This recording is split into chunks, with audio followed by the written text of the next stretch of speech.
Violence, violence, violence. I don't like it. I avoid, but violence likes me. I can't avoid.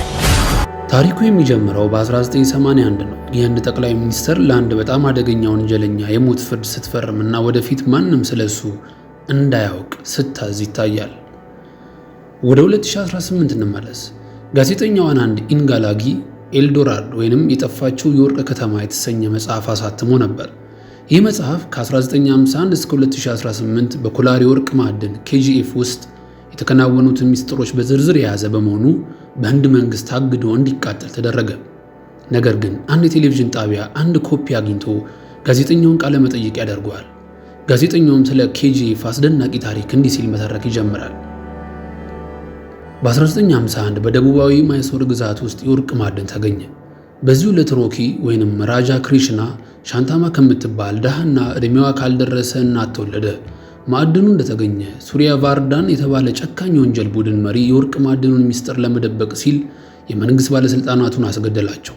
ከዚያም ቦታውን የኖራ ድንጋይ ማውጫ አስመስሎ ለ99 ዓመታት በመከራየት ሚስጥራዊውን የKGF ከተማን መሰረተ።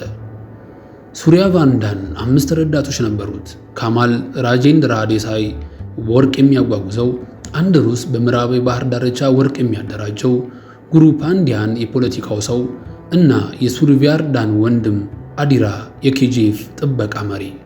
አንድ ቀን ሱሪቫርዳን ፓራላይዝድ ሲሆን ጨካኙን ልጁን ጋሩዳንን ወራሽ አደረገው። አዲራ የወንድሙን ልጅ ለመግደል ቢሞክርም ሳይሳካለት ቀረ። ጋሩዳም የአዲራን መኪና በፈንጂ አጋይቶ አዲራ የሞተ አስመሰለ። በዚህ ጊዜ ሮኪ በሙምባይ ጎዳናዎች ላይ በብቸኝነት እያደገ ነበረ። የሮኪ እናት የሞተችው በገንዘብ እጥረት ነበርና ከመሞቷ በፊት ልጄ ሆይ ስትሞት በጣም ባለሀብትና ኃይለኛ ሆነ እንድትሞት እፈልጋለሁ ስትል የተመኘችውን ለማሳካት ሲል ሮኪ የሀብትና የጉልበት መንገድን ጀመረ። ለወርቅ አጋዡ ሼቲ መስራት የጀመረው ሮኪ በፈጣን ጉልበት አድጎ የቦምቤን ባህር ዳርቻ ተቆጣጠረ። ይህንን ያየው አንድሩስ ሮኪ ጋርዷን ከገደለለት ቦምቤን ሙሉ በሙሉ እንደሚሰጠው ቃል ገባለት። ሮኪም ተስማምቶ ወደ ባንጋሎር ሄደ። እዚያም የዴሳይን ልጅ ሪናን አይቶ በፍቅር ወደቀላት። ሊያገባትም ተከተላት። ጋሩዳን ለመግደል በሐውልቱ ምረቃ ላይ ወጥመድ ቢዘረጋም ጋሩዳ እቅዳቸውን ስላወቀ ሳይሳካ ቀረ። ሮኪ የጋሩዳን አስፈሪ ጉልበት በአካልም ተመለከተ። ጋሩዳን ለመግደል ብቸኛው መንገድ ወደ ውስጥ መግባት መሆኑን የተረዳው ሮኪ ወደ KGF ሰርጎ ገባ። እዚያ ያሉት ሰራተኞች ታፍነው የመጡና እንደ ባሪያ የሚሰቃዩ ነበሩ። ሮኪ መጀመሪያ ላይ ግድ የሌለው ቢመስልም አንድ ዘበኛ አንዲትን እናትና ልጇን በደም ሲያርዳቸው ሲያይ ልቡ በጣም ተነካ። አንድ ሌላ ባሪያ ራሱን ሰውቶ የሮኪን ሕይወት ካዳነ በኋላ ሮኪ የጥበቃዎቹን መረጃዎች በሚስጥር ማጥናት ጀመረ። አንድ ቀን ዘበኞቹ አንዱን እውር ባሪያ ሊገድሉት ሲሉ ሮኪ ብቻውን ተነሳና 23ቱንም የሰለጠኑ ዘበኞች እዚያው ፍርክስክስ አድርጎ ገደላቸው። ይህንን ሲያዩ ባሪያዎቹ ሮኪን እንደ መሲህ ወይንም አምላክ የላከላቸው አዳኝ አድርገው ማየት ጀመሩ። ሁኔታው ያሳሰበው የጋሩድ ወንድም ቪራት ጋሩዳ ጉዳዩን እንዳይመረምር ሲል ሽባ ሁኔተኛውን አባቱን ሱሪያ ቫርዳንን በትራስ አፍኖ ገደለው። ጋሩዳም በአባቱ ሞት ደንግጦ ወደ ቤት ተመለሰ። በመጨረሻም የማሃካሊ የአምልኮ ስነ ስርዓት ላይ ከበጎቹ ይልቅ 3ቱ ባሪያዎቹን ሰውቶ ጠላቶቹን ለመጨረስ ወሰነ። ነገር ግን ሮኪ በሚስጥር በሶስተኛው ባሪያ ቦታ ተክቶ በመግባት በሁሉም ህዝብ ፊት የጋሩዳን አንገት በካራ ቆረጠው። ህዝቡም ሮኪን መሪያቸው አድርገው ተቀበሉት። ጋዜጠኛው ታሪኩን በዚህ ላይ ሲያበቃ በስትሮክ ወደቀ። ልጁ ቪጃዩንድራ ታሪኩን ትቀጥላለች። ሮኪ KGFን ሙሉ በሙሉ ተቆጣጠረ። ክህደት እንዳይፈጽሙ ሲል የዴሳይን ልጅ ሪናን በቁጥጥር ስር አዋላት። ሲቃወመውም ካማልን እዚያው ገደለው። 8 አዳዲስ ምስጢራዊ ማዕድናትን ከፈተ። የድሮዎቹን ዘበኞች በሙሉ አስጨርሶ የጥበቃ መሪውን ቫንራምን ግን ከተማዋን በደንብ ስለሚያውቅ አትርፎት አዲሶቹን ባሪያዎች መሳሪያ ማሰልጠኛ አደረገ። ነገር ግን ጨካኙ አዲራ በሕይወት ተመልሶ መጣ። በአንድ መጋዘን ላይ ያሉትን ጠባቂዎቹን ሁሉ ጨረሰበት። ሮኪን ከKGF ለማስወጣት ሲሉ አንድሪስ የሪናን አባት ዴሳይን ገደለው። ሪና ስትወጣ ጆን የተባለው ሰው አገታት።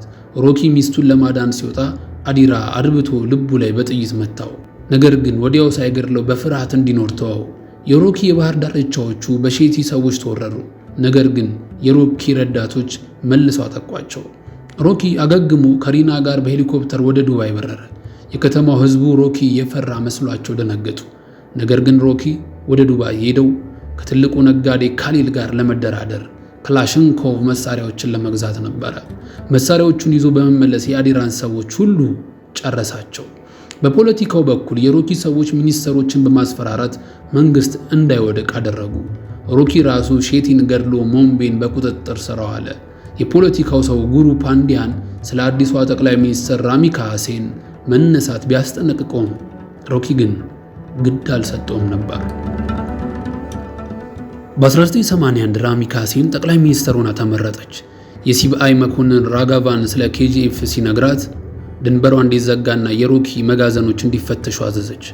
በፍተሻ ወቅት ግን ከ400 ግራም የወርቅ ቁራጭ በቀር ምንም አላገኙም።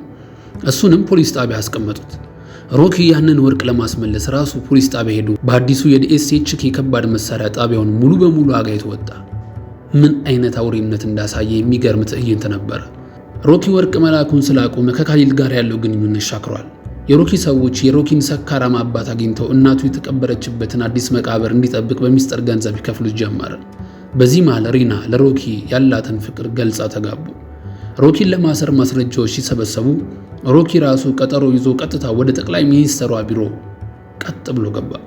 የገንዘብ ማጭበርበር ፋይል ሰጣት። ነገር ግን የእሷ ፓርቲ አባላት 200 የሚሆኑ የፓርላማ አባላቶቿ በሙሉ በሮኪ ገንዘብ የሚንቀሳቀሱ ስለነበሩ ምንም አይነት ክስ ልትመሰረትበት ምንም ነገር ልታደርገው አልቻለች። ነገር ግን ከመውጣቱ በፊት ሁሉንም ነገርህን ወስጄ አጠፋሃለሁ ስትል ቃል ገባችለት። እሱ ግን ጦርነት እጠላለሁ፣ ከመጣ ግን እኔ ነኝ የማሸንፈው አላት። አዲራ አንድሩስና ጆን በድብቅ መተላለፊያ በኩል ወደ ኬጂኤፍ ሰረጉ። ሪና ነፍሰ ጡር መሆኗን ለሮኪ ልትነግረው ስትሮጥ አዲራ አድብቶ ሆዷ ላይ በተኮሰባት ጥይት ወዲያውኑ ሪና ሕይወቷ ያልፋል።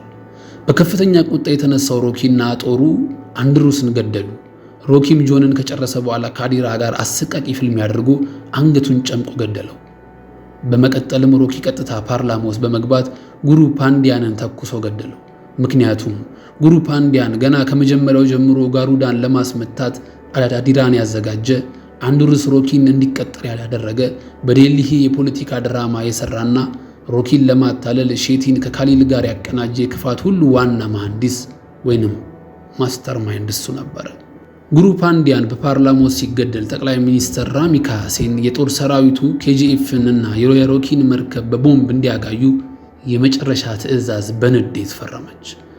ሮኪ ከመሄዱ በፊት ለኬጂኤፍ ሰራተኞች በሙሉ አዲስ የመኖሪያ ከተማ ኮሎኒ ሰርቶ ህዝቡን አሰደደ። ራሱ ግን ወርቁን በሙሉ መርከብ ላይ ጭኖ ወደ ባህር ሄደ። የህንድ የአሜሪካና የኢንዶኔዥያ ባህር ኃይል ቢከተሉትም እጅ አልሰጠም።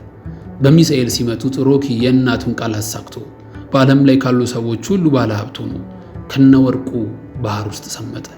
ኬጂኤፍም ተደመሰሰ።